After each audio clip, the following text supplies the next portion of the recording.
Hello guys, आज हम बात करने वाले हैं how to find subject and predicate. Subject and predicate in a sentence, यानी कि सेंटेंस के अंदर सब्जेक्ट और प्रेडिकेट को कैसे फाइंड आउट करें, अर्थात कैसे ढूंढें। तो इस सबसे पहले हमारा टॉपिक रहता है, सबसे टॉपिक को शुरू करने से पहले हम टॉपिक के बारे में जानकारी होनी चाहिए कि सब्जेक्ट क्या होता है, प्रेडिकेट क्या होता है। उसके बाद हम आगे बढ़ाएंगे टॉपिक को। सबसे पहले समझते हैं सब्जेक्ट। तो सब्जेक्ट को अगर मैं बात करूं, सब्जेक्ट को हिंदी में कर्ता बोलते हैं। क्या बोलते हैं बच्चों? कर्ता। ठीक। अब कर्ता कौन होता है? कर्ता होता है कार्य करने वाला। और कार्य किस में किया जाता है? एक सेंटेंस में, यानी कि सेंटेंस में जो कार्य करता है उसे ही हम सब्जेक्ट बोलते हैं, अर्थात कर्ता बोलते हैं। कर्ता बोलते हैं। इसकी दूसरी भी डेफिनेशन हो सकती है, अगर ये वाली सेटिस्फाइड नहीं होती। बहुत सारे कई सेंटेंस ऐसे होते हैं जिनमें ये डेफिनेशन सेटिस्फाइड नहीं हो पाती है, तो उसके लिए एक इसी में इंक्लूड है कि अगर जिसके बारे में हम बात करते हैं सेंटेंस में उसे ही हम सब्जेक्ट बोलते हैं। ठीक है, जिसके बारे में बात की जाती हो या जो कार्य को करता है वही सब्जेक्ट होता है। तो इसे हम एक एग्जाम्पल के माध्यम से समझते हैं। देखिएगा, ऐसे मैंने लिखा ही इज अ बॉय। ठीक। और दूसरा सेंटेंस मैंने लिखा है, एग्जाम्पल लिया है मैंने, ये फर्स्ट एग्जाम्पल और सेकंड एग्जाम्पल है हमारा, he is going to market. Okay, एक सेंटेंस है he is going to market, एक है he is going he is a boy.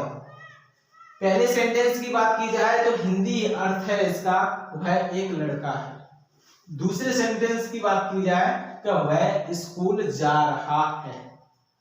तो अगर मैं बात करूं इसमें ही इज अ बॉय, इसमें कोई कार्य तो हो नहीं रहा है, वह एक लड़का है, उसकी अवस्था बताई जा रही है। तो अवस्था बताई जा रही है, इसका मतलब उसके बारे में बात की जा रही है। किसके बारे में बात की जा रही है? वह। तो इसमें हमने डायरेक्टली बता कर दिया कि ही is a subject in a sentence, अर्थात इस सेंटेंस के अंदर ही एक सब्जेक्ट है। ठीक है। अब दूसरे सेंटेंस की बात करूं, he is going to market, वह मार्केट जा रहा है। तो इसमें कार्य भी हो रहा है। क्या हो रहा है? मार्केट जाने का। कौन कर रहा है? ही। तो इससे हम पता करते हैं कि ही यहाँ पर सब्जेक्ट, यानी कि पर कर रहा है तो भी सब्जेक्ट है। अगर अवस्था बता रहा है, अवस्था है किसी सेंटेंस में, अवस्था का मतलब उसकी स्टेट, उसके बारे में बात की जा रही है, उस जिसके बारे में बात की जा रही है वो भी सब्जेक्ट होता है, जो कार्य करता है वो भी सब्जेक्ट होता है। ओके। अगर हम दूसरी बात की जाए, इंग्लिश ग्रामर में एक क्वेश्चन वर्ड आता है हमारे लिए, एक होता है हु, WHO, हु, जिसे हिंदी में हम बोलते हैं कौन। अगर हम वर्ब से कौन का प्रश्न करें तो डायरेक्टली हम पता कर सकते हैं सेंटेंस में सब्जेक्ट का। जैसे अगर मैं इसी में बात करूं, हु इज अ बॉय, अर्थात कौन है लड़का, तो हम पता करते हैं इसका आंसर क्या होगा? ही, वह लड़का है। इसी दूसरे सेंटेंस में बात करूं, he is going to market, वह मार्केट जा रहा है। Who is going to market, कौन मार्केट जा रहा है? ही। तो इससे हमने पता कर लिया ही और ही, इन दोनों में, एक में अवस्था यानी कि उसके बारे में बात की जा रही है, दूसरे में वो कार्य कर रहा है, इस वजह से दोनों में ही सब्जेक्ट हो गया। ओके। तो हु से प्रश्न करेंगे, डायरेक्टली पता कर लेंगे सब्जेक्ट कौन है हमारा? ही। आपको क्वेश्चन वर्ड याद रखना है ओनली। अब मैं बात करता हूं इसी के साथ एक प्रेडिकेट के ऊपर। ठीक है, सब्जेक्ट के बारे में हमने पता कर लिया और बात करते हैं प्रेडिकेट। प्रेडिकेट, प्रेडिकेट को हिंदी में बात की जाए तो विधेय बोलते हैं। क्या बोलते हैं? विधेय। ओके। और विधेय, विधेय का मतलब क्या है? यानी कि इसका मतलब ये है जो सेंटेंस के अंदर सब्जेक्ट के बारे में बताता है वही विधेय कहलाता है। ठीक है, जो सब्जेक्ट के बारे में बताएगा वही विधेय कहलाएगा। जैसे मैंने अभी सेंटेंस एक लिखा था, ही इज अ बॉय, बॉय। ठीक है, ही इज अ बॉय, वह एक लड़का है। इसमें हमने पता किया था कौन लड़का है? वो ही। अब सब्जेक्ट के बारे में क्या बात की जा रही है? वह लड़का है। तो यहां से लेकर यहां तक का ये हो गया, ये हमारा प्रेडिकेट हो गया, यानी कि सब्जेक्ट के बारे में तो बता रहे हैं ये सारे वर्ड्स, तो ये हमारे हो गए प्रेडिकेट। सेंटेंस के अंदर हेल्पिंग वर्ब से लेकर और ऑब्जेक्ट तक, यानी क्वेश्चन मार्क हो या क्वेश्चन फुल स्टॉप हो, वहां तक का जो वर्ड्स होते हैं, वर्डों का ग्रुप होता है, वो सारा का सारा प्रेडिकेट कहलाता है। और अब मैं आप समझ गए होंगे इस चीज को। अब मैं आपको इसकी शॉर्ट ट्रिक बता देने जा रहा हूं। शॉर्ट ट्रिक के माध्यम से डायरेक्टली आप बता सकते हैं इसके अंदर सब्जेक्ट कौन सा है, प्रेडिकेट कौन सा है। तो देखते रहिएगा हमारी वीडियो को, और अब इसी में हम बता रहे हैं, देखिएगा ही इज अ बॉय। मैं इसमें बहुत सारी आप ढूंढिएगा कि ही इज ए, यानी कि ये हेल्पिंग वर्ब है, और हेल्पिंग वर्ब के बाद इधर की साइड राइट हैंड साइड में जितने भी वर्ड आएंगे, फुल स्टॉप है या क्वेश्चन मार्क है सेंटेंस के लास्ट तक, वहां तक के सारे वर्ड प्रेडिकेट कहलाएंगे, ठीक है। और प्रेडिकेट के बाद जो पार्ट बचता है हमारा सेंटेंस में, वो सारा का सारा सब्जेक्ट कहलाएगा, ठीक है। ये हमारी ट्रिक है। अगर हेल्पिंग वर्ब ना हो सेंटेंस में, डायरेक्टली मेन वर्ब आ जाए, जैसे एक सेंटेंस में लिख रहा हूं, he reads book, the book या बुक, बात यही है, ठीक है, वह किताब पढ़ता है, ठीक है। अब मैंने ये डायरेक्ट इसमें हेल्पिंग वर्ब तो दिख रही नहीं है, डायरेक्ट मेन वर्ब आ गई रीड्स, तो रीड्स यानी कि मेन वर्ब से स्टार्टिंग होगी या हेल्पिंग वर्ब। अगर सेंटेंस के अंदर हेल्पिंग वर्ब है तो हेल्पिंग वर्ब से लेकर एंड तक सारा का सारा प्रेडिकेट। अगर हेल्पिंग वर्ब नहीं है तो मेन वर्ब से स्टार्टिंग करेंगे, और लास्ट तक जितना भी है हमारा वो सारा का सारा प्रेडिकेट हो गया। यहां से लेकर यहां तक सारा का सारा प्रेडिकेट हो गया, प्रेडिकेट, ओके। तो आप सीख चुके हैं सब्जेक्ट क्या होता है, सब्जेक्ट हु का प्रश्न करते हैं, सब्जेक्ट मिलता है, सब्जेक्ट के बारे जितना सारा पार्ट बचता है सेंटेंस का, वो सारा प्रेडिकेट कहलाता है। जो क्यों होता है, क्योंकि वो प्रेडिकेट ही सब्जेक्ट के बारे में हमें बताता है, ठीक है। और हमने इसकी ट्रिक भी बता चुके हैं आपको कि अगर हेल्पिंग वर्ब दिए हो, हेल्पिंग वर्ब के लास्ट शुरुआत से लेकर एंड तक सेंटेंस के अंदर यहां से लेकर यहां तक प्रेडिकेट होता है। इसके बाद जो पार्ट बचता है हमारा वो हो जाता है सब्जेक्ट, ठीक है। अब इस पर बेस्ड कई सारे एग्जांपल मैं करवाने वाला हूं, और आप ही आंसर देंगे, देखते जाइए। तो देखो गाइस, मैंने ये 3 सेंटेंस आपके सामने लिखे हुए हैं, और इसमें आपको मैं सिखाऊंगा और आपसे प्रैक्टिस भी करवाऊंगा कि कैसे सब्जेक्ट को ढूंढे। तो देखिएगा, पहला सेंटेंस है Mohan is a very intelligent boy, ठीक। Mohan is a very intelligent boy. अगर मैं वर्ब से कौन का प्रश्न करूं, who is a intelligent boy, तो डायरेक्टली वर्ब हमें बताती है मोहन, यानी कि कौन इंटेलिजेंट बॉय है, तो हम डायरेक्टली बता देंगे मोहन।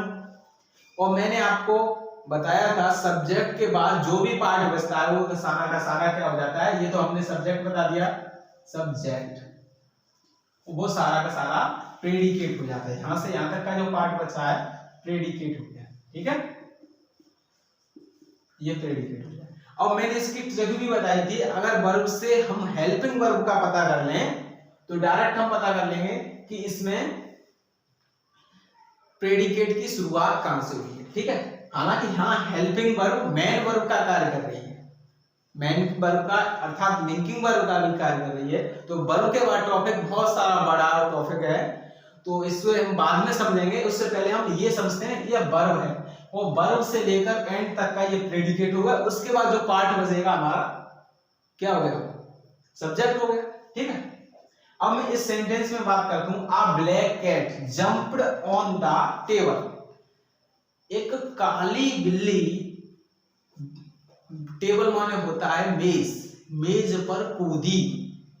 अब मैं क्वेश्चन करूं वर्ब से, कौन कूदा मेज पर, तो अ ब्लैक कैट, एक काली बिल्ली। तो यहां से लेकर यहां तक का जो हमारा पार्ट हो गया वो हो गया सब्जेक्ट, ठीक है। और मैंने बताया था अगर और उससे सारा जो पार्ट बचता है वो सारा का सारा प्रेडिकेट हो गया, ठीक, प्रेडिकेट। इसकी अगर हम ट्रिक इसमें लगाएं, हमने बताया था मेन वर्ब के से स्टार्टिंग लेकर, अगर मेन वर्ब है, हेल्पिंग वर्ब है तो हेल्पिंग वर्ब से, अगर मेन वर्ब है तो मेन वर्ब से स्टार्टिंग से लेकर एंड तक का ये पॉइंट है तो सारा का सारा प्रेडिकेट होता है। देखिए जब मेन वर्ब है यहां से स्टार्ट किया मैंने और टेबल पर आकर एंड हो गया, तो ये सारा प्रेडिकेट हो गया। उसके बाद जो पार्ट बचा है पूरा का पूरा वो हमारा सब्जेक्ट हो गया, सीधी सी बात। और इसमें एक और खास बात बता दूं कि हमारा ये दिमाग से निकाल दो कि सब्जेक्ट केवल हमारा एक ही वर्ड का होता है।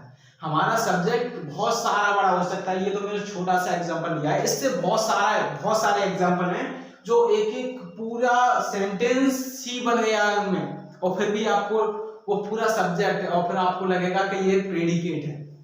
तो बहुत सारे एग्जांपल इस वीडियो के माध्यम से, ये तो शॉर्ट वीडियो है, वो और सारी वीडियो लाऊंगा उस पर हम लोग बताऊंगा, ठीक है। तो आप ब्लैक कैट ये 3 वर्डों से मिला एक सब्जेक्ट बनाए, तो ये पूरा सब्जेक्ट है।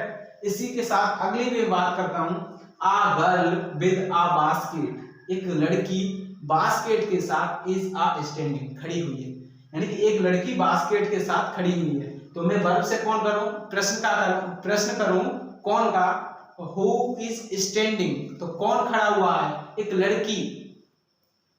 लड़की विद आ बास्केट, यानी कि बास्केट के साथ लड़की खड़ी हुई है, ठीक है। तो पूरा यहां से लेकर हमारा a girl with a basket subject हो गया है, ठीक। तो अब यहाँ पर हमारा सब्जेक्ट हो गया, यहाँ 3 वर्डों का था, यहाँ कितने वर्ड हो गए, 1 2 3 4 5 वर्ड हो गए। और उसके बाद जो हमारा पार्ट बचा वो हो गया प्रेडिकेट। हम सेंटेंस में केवल सब्जेक्ट पता करने, तो डायरेक्टली उसके बाद जो बचता सारा का सारा प्रेडिकेट होता है। तो हमें सबसे पहले फोकस करना है सब्जेक्ट, और सब्जेक्ट को मैंने आसानी से बता दिया आपको। हु का प्रश्न कर दीजिए वर्ब से, डायरेक्ट पता चल जाएगा। और दूसरी इसमें ट्रिक लगाएं, हमने बताया हेल्पिंग वर्ब से लेकर एंड पॉइंट तक प्रेडिकेट होगा। तो इसमें इज है हेल्पिंग वर्ब, और यहाँ से एंड तक ये प्रेडिकेट हो गया।